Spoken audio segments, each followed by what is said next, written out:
Assalamualaikum warahmatullahi wabarakatuh. Kami dari kelompok akan mempresentasikan hasil dari kinerja kami dengan tema pengaruh budaya kerja terhadap kinerja perekonomian dengan studi kasus negara Jepang. Next. Dengan anggota kelompok Ana Kusniatul, Anissa Bintang Ramadina, Muhammad Adrian Okuputra, dan Toibatu Duria. Yang pertama, apa itu budaya? Menurut Ko-Jatiningrat, arti budaya secara umum merupakan semua sistem ide, rasa, karya, tindakan, dan gagasan yang dihasilkan manusia dalam bermasyarakat dan nantinya akan dijadikan klaim manusia dengan cara belajar. Dalam ilmu ekonomi, budaya disebut sebagai perilaku seorang individu untuk melakukan optimalisasi guna mencapai keseimbangan dalam perekonomian.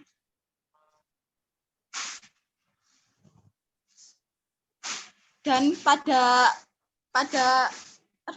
penelitian kali ini kami mengambil budaya Jepang. Kenapa Jepang? Karena Jepang dinilai sebagai negara yang memiliki nilai-nilai kehidupan, filosofi, dan semangat yang tinggi. Proses pembentukan budaya Jepang tidak dapat dengan mudah, perlu proses dalam waktu yang lama, dan disebut humiliation, atau penghinaan atau keaiban bagi negara Jepang, sehingga menjadikan negaranya harus lebih maju dari dan serta keinginan yang kuat untuk merubah menghasilkan budaya yang gigih.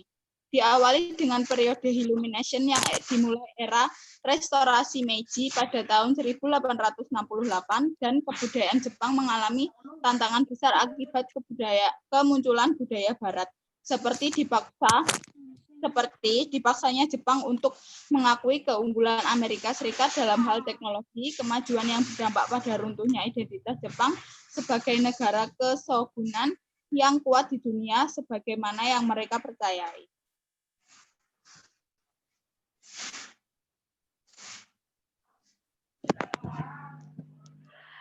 Yang selanjutnya adalah salah satu reaksi dari periode humiliation adalah lahirnya 4 moto yang mendeskripsikan bahwa masyarakat Jepang itu dalam bertindak dan berpikir di era sebelum dan sesudah restorasi Meiji. Moto yang pertama adalah Fukoku Kyohei, di mana ide ini menekankan pada penguatan aspek militer di dalam negara agar negara itu maju. Jadi kedatangan Komodor Perry dengan kapal dan persenjataan modern itu membuat Jepang itu bertambah gamang. Akhirnya Jepang memanfaatkan pencapaian Barat dengan tetap mempertahankan sisi Jepang untuk tujuan yang lebih besar, yakni persaingan dengan Barat. Yang kedua adalah Wakonyousei. Ini adalah merupakan ide mengenai kepemilikan jiwa dan semangat Jepang untuk memiliki kemampuan layaknya masyarakat Barat. Yang ketiga adalah Dasuonyuo, di mana tinggalkan Asia dan bergabung dengan Eropa. Moto ini menggambarkan proses identifikasi Jepang terhadap Barat ke tingkat yang lebih jauh dari sekedar pengadopsian teknologi semata. Jadi moto ketiga ini tidak lepas dari adanya moto keempat, yakni Bunmei Keika, atau menjadi beradab. Salah satu aspek Bunmei Keika adalah mengajarkan bahwa pola pikir dan ide-ide lama Jepang itu berubah terlepas dari perbedaan rasial. Sehingga hal ini mendasari perubahan yang semakin cepat di negara Jepang dan adanya identifikasi diri mereka dengan negara Barat. Seperti contohnya itu munculnya nilai-nilai Barat, kekristenan, kebebasan hak dan sipil hingga demokrasi pun tidak terhindarkan. Bentuk lainnya dari reaksi atas proses humiliation adalah imitasi model keorganisasian Barat atau Western Organization Model dalam pembangunan di Jepang, atau yang disebut dengan revolusi organisasi. Next.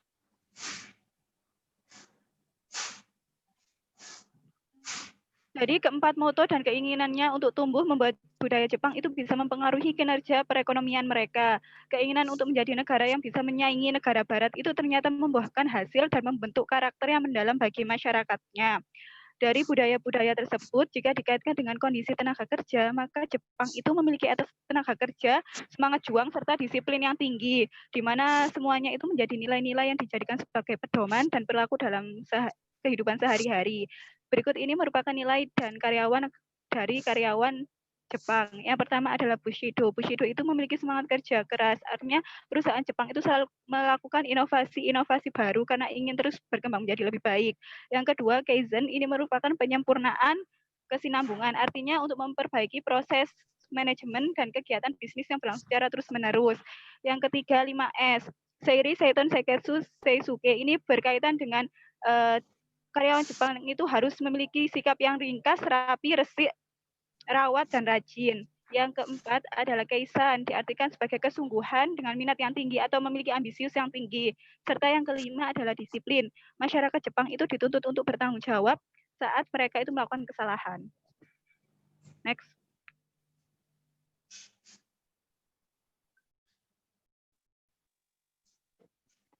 Kemudian selanjutnya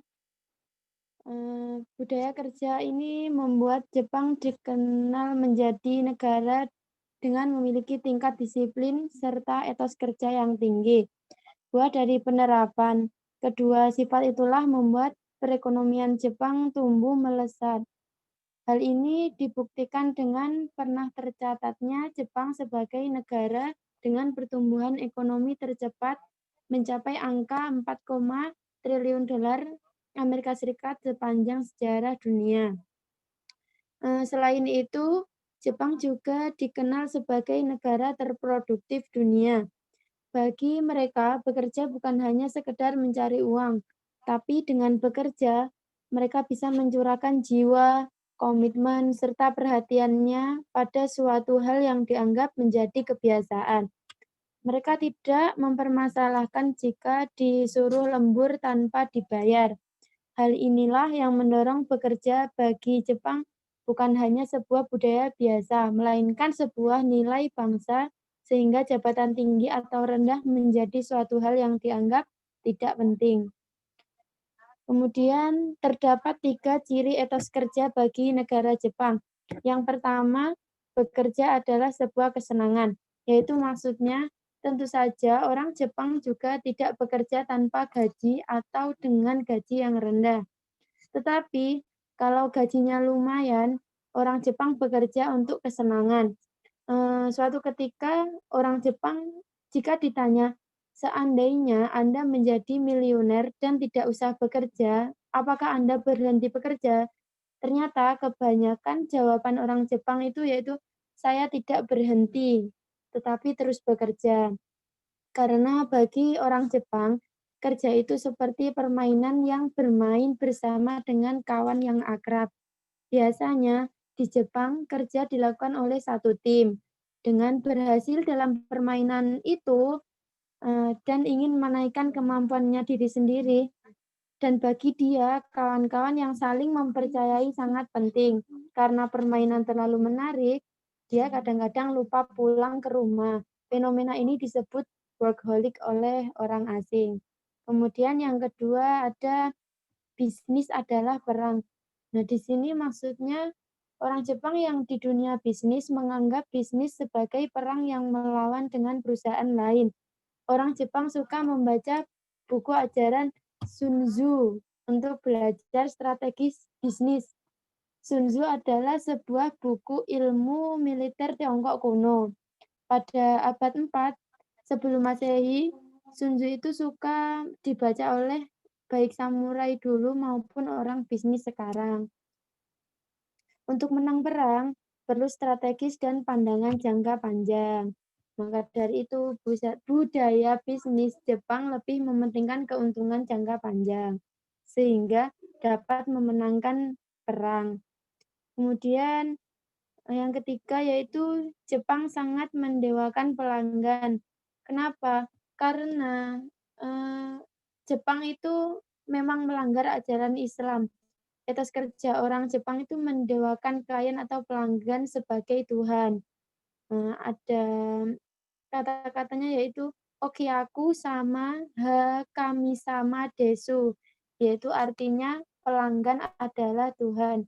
Kata itu dikenal semua orang Jepang dan kata itu sudah menjadi moto bisnis orang Jepang.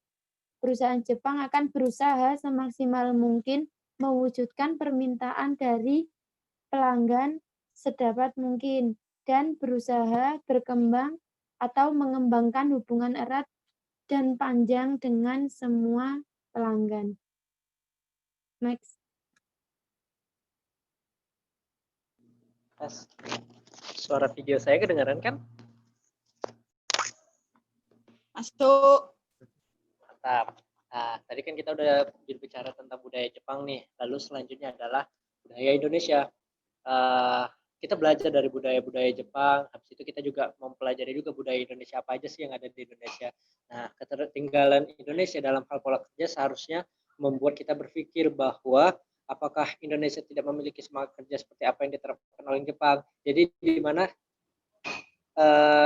kita belajar budaya Indonesia seperti ini, budaya Jepang seperti itu. Kita belajar banyak dari budaya Jepang. Nah, menurut Johnson, Jinamo terdapat 8 macam ciri etos kerja yang dimiliki oleh bangsa Indonesia. Yang pertama, lanjut aja nih slide-nya.